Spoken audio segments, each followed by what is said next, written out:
I'm just measuring it across to where my end needs to start, and it's at 6.5 centimetres. So I can bring in my cover and measure across and make a little mark, and that's going to help me position my letter N.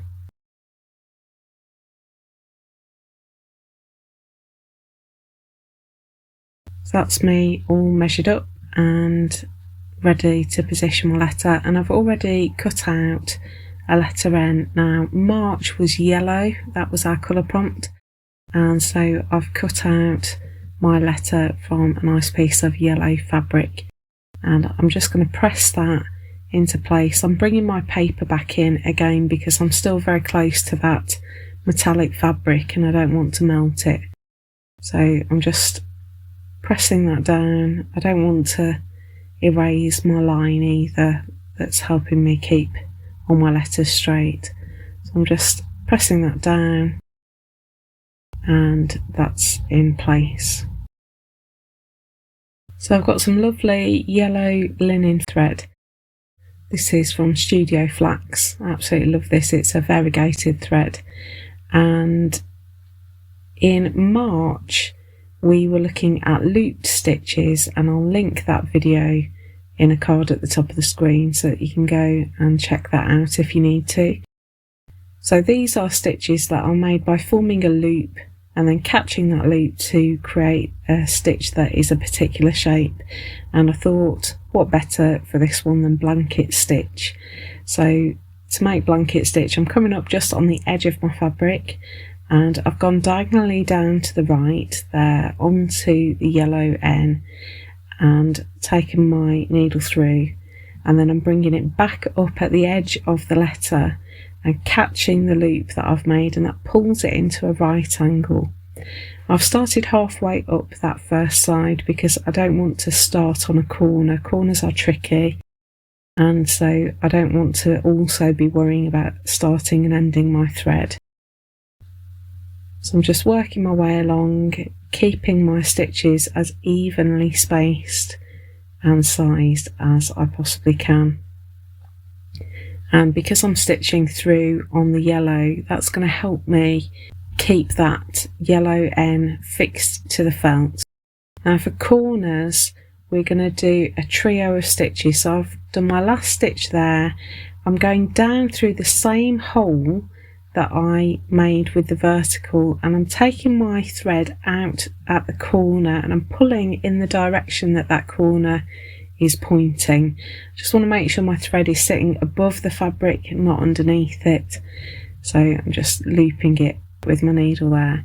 Then we're going to take our needle back down in the same hole again, so that's the third stitch in that hole, and bring it up on the new side. Now this corner is a strange angle, but the principle is essentially the same. I'm only going to do 2 stitches here because we don't have a right angle. So I'm just sort of dividing that angle into 2, and then I can carry on stitching down my next side.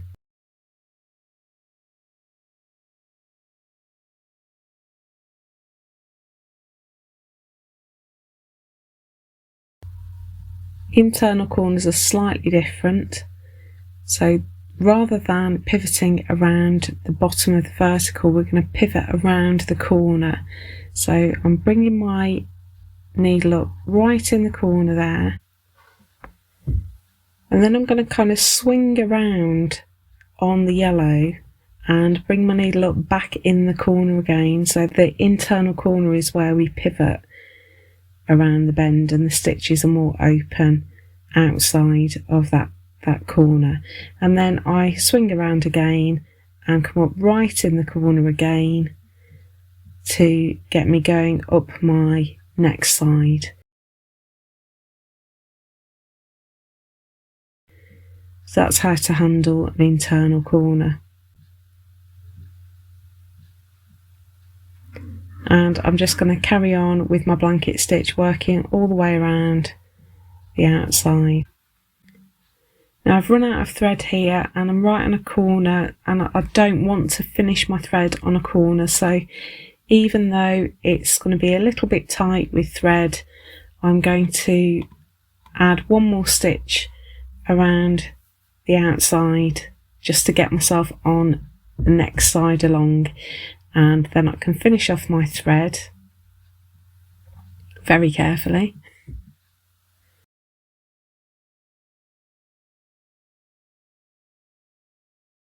And I'm going to bring in a new thread, and to start again I'm going to bring my new thread up just inside the right angle of that last blanket stitch, and then I carry on as if nothing happened,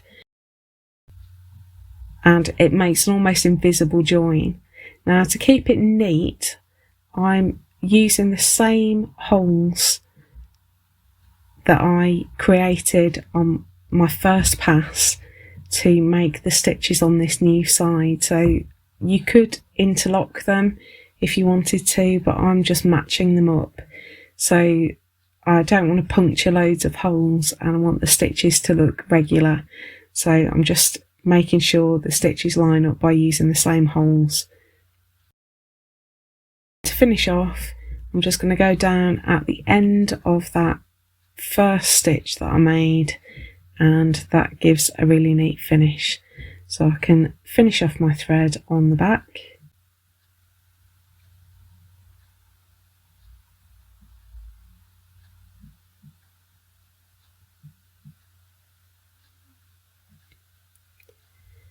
And there's my March letter in yellows with loop stitches, and I'll be back tomorrow to make my April letter. So I'll see you then. Bye.